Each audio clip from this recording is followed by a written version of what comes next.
Welcome to beautiful Hancock Park, where we are going to be installing a pair of French doors. This house here today on Bench Dogs.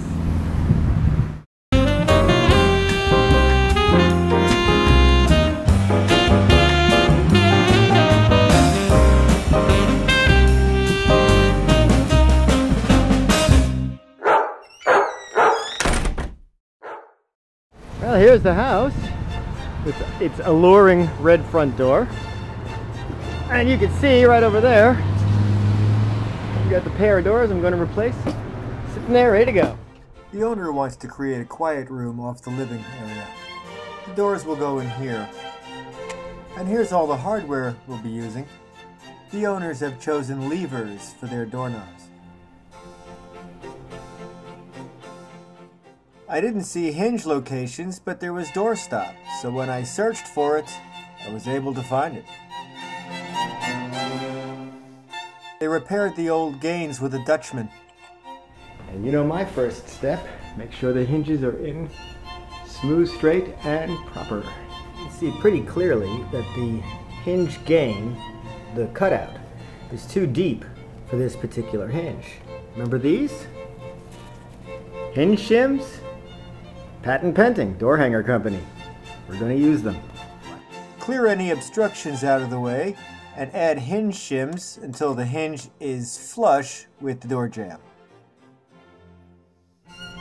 And it's time to figure out the shape of the doorway, how it relates to the shape of the doors.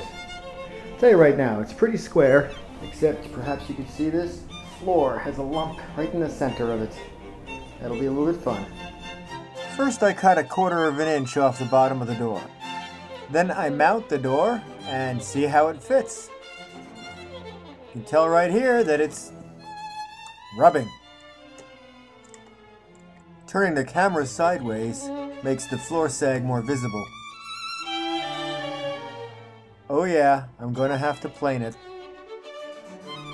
One of the things I do want to impart to you is that when you're working on a nice wooden floor, you have to be very careful not to scratch anything. When you're going to be shaving this door, and the hinges are facing down as they are right here, you don't want them on the floor while you're shaving. So you raise it off the ground. Well, on this side, I'm on a piece of carpet.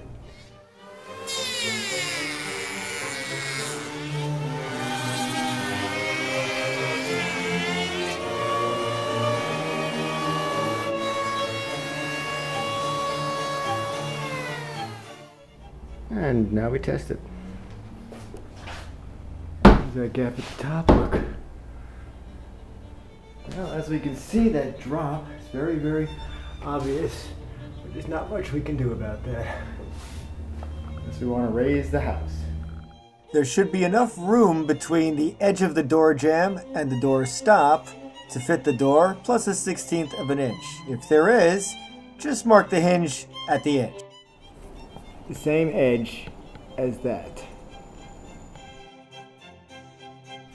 And now we test fit the second door. That fits fine in the open. This fella, they overlap by just about a nothing of an inch. So I'm going to shave it off the inactive door.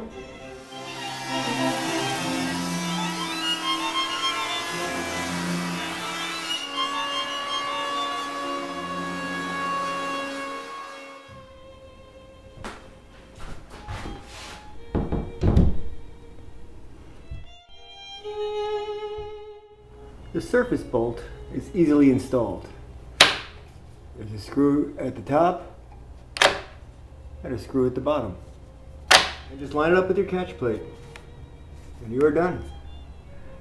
Well, it was a standard cylinder lock. You've seen me install it several times. And now we give it that final check. And that's kind of what I'm looking for. Last step would be the painter.